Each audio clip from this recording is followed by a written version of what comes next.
Hello friends, ఈరోజు ఈ వీడియోలో నీట్ యూజీ 2025 ఎగ్జామినేషన్ మే 4వ తారీఖు జరిగిన విషయం మనందరికీ తెలుసు. దాని యొక్క రిజల్ట్ జూన్ 14వ తారీఖు రిలీజ్ చేశారు. ఆల్రెడీ అందరూ కూడా స్కోర్ కార్డ్స్ డౌన్లోడ్ చేసుకున్నారు. అయితే ఈ నీట్ ఎగ్జామ్ కంప్లీట్ అయిపోయిన వెంటనే కొన్ని ప్లేసెస్లో ఆ ఎగ్జామినేషన్ రోజు పవర్ కట్ ఉండటం వలన ఎగ్జామినేషన్ని మేము చీకట్లో రాశాం కాబట్టి మేము ప్రాపర్గా రాయలేకపోయాము. కాబట్టి మాకు రీనీట్ ఎగ్జామినేషన్ కండక్ట్ చేసి తీరాల్సిందే అని స్టూడెంట్స్ కోర్టుని ఆశ్రయించడం జరిగింది. నాకు తెలిసి ఇలాంటి సంఘటన త్రూ అవుట్ ఇండియాలో చాలా ప్లేసెస్ లో కూడా జరిగింది.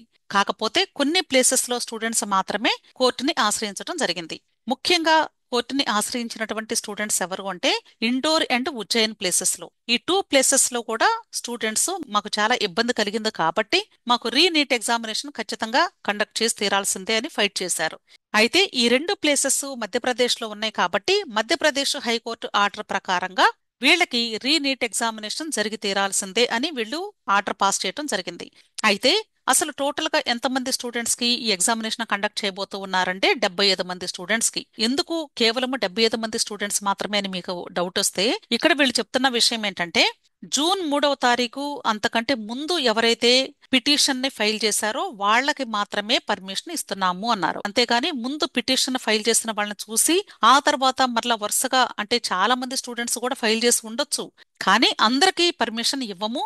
ఎవరైతే జూన్ 3వ తారీఖు లోగా పిటిషన్ ఫైల్ చేశారో వాళ్ళకి మాత్రమే రీనీట్ ఎగ్జామినేషన్ కి సంబంధించి ఆర్డర్స్ ని మేము పాస్ చేస్తున్నాము అని మధ్యప్రదేశ్ హైకోర్టు ఇండోర్ బెంచ్ వాళ్ళు అనౌన్స్ చేయడం జరిగింది. కాబట్టి ఈ 75 మంది స్టూడెంట్స్ కి కూడా అంటే ఎవరైతే ఇండోర్ ఉజ్జయిన్ ప్లేసెస్ లో ఎగ్జామినేషన్ కి ఇబ్బంది పడ్డారో ఆ స్టూడెంట్స్ ఎగ్జామినేషన్ ని రాయబోతూ ఉన్నారు. అయితే చాలా మందికి డౌట్ ఏంటంటే ఇప్పుడు మరి ఈ 75 మెంబర్స్ కి ఎగ్జామినేషన్ కండక్ట్ చేస్తే మిగతా స్టేట్స్ లో మిగతా స్టూడెంట్స్ కి కౌన్సిలింగ్ స్టార్ట్ అవుతుందా లేదా అనేది డౌట్. అయితే ఇక్కడ మీరు గమనించాల్సింది ఏంటంటే కౌన్సిలింగ్ అనేది డిలే అవుతుంది ఖచ్చితంగా.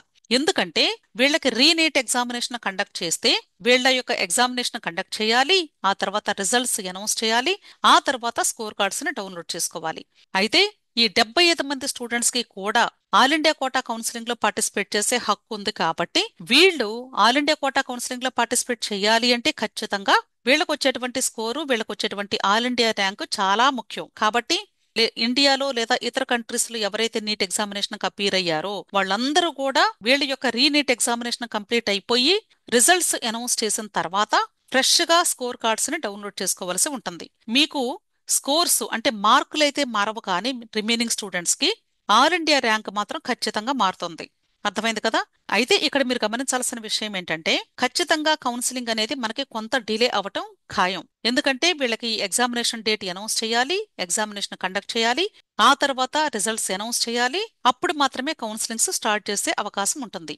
అయితే ఈ 75 మంది స్టూడెంట్స్ యొక్క రిజల్ట్స్ ని బేస్ చేసుకొని మిగిలిన స్టూడెంట్స్ కి ఏమైనా ఎఫెక్ట్ ఉండొచ్చా అనేది చాలా మందికి డౌట్. ఎవరికి ఎక్కువ ఎఫెక్ట్ ఉంటుంది అంటే ఎవరైతే అంటే హైయెస్ట్ స్కోర్ కలిగినటువంటి స్టూడెంట్స్ ఉన్నారో వాళ్ళకి కొంత ఎఫెక్ట్ అయితే డెఫినెట్ గా ఉంటుంది. అంటే ఆల్ ఇండియా కోటా కౌన్సిలింగ్ ద్వారా పార్టిసిపేట్ చేసే టాపర్స్ ఎవరైతే ఉంటారో వాళ్ళకైతే మాత్రం ర్యాంక్ లో కొంచెం వేరియేషన్ డెఫినెట్ గా వచ్చింది. అంతేగాని స్టేట్ వైడ్ గా చూసినప్పుడు పెద్దగా వేరియేషన్ అయితే ఉండదు. ఎందుకంటే వీళ్ళు కేవలము మధ్యప్రదేశ్ కు సంబంధించిన వాళ్ళు మాత్రమే కాబట్టి. అర్థమైంది కదా. కాబట్టి ప్రతి ఒక్కరు కూడా దయచేసి గమనించాల్సింది ఏంటంటే ఈ స్టూడెంట్స్ కి రీనెట్ ఎగ్జామినేషన్ కండక్ట్ చేస్తారు, ఆ తర్వాత రిజల్ట్స్ అనౌన్స్ చేస్తారు. రిజల్ట్ అనౌన్స్ చేసిన తర్వాత మే 4వ తారీఖు నీట్ ఎగ్జామినేషన్ కి అపీర్ అయినటువంటి ప్రతి ఒక్క స్టూడెంట్ కూడా మరలా మీరు స్కోర్ కార్డ్స్ ని డౌన్లోడ్ చేసుకుని తీరాల్సిందే.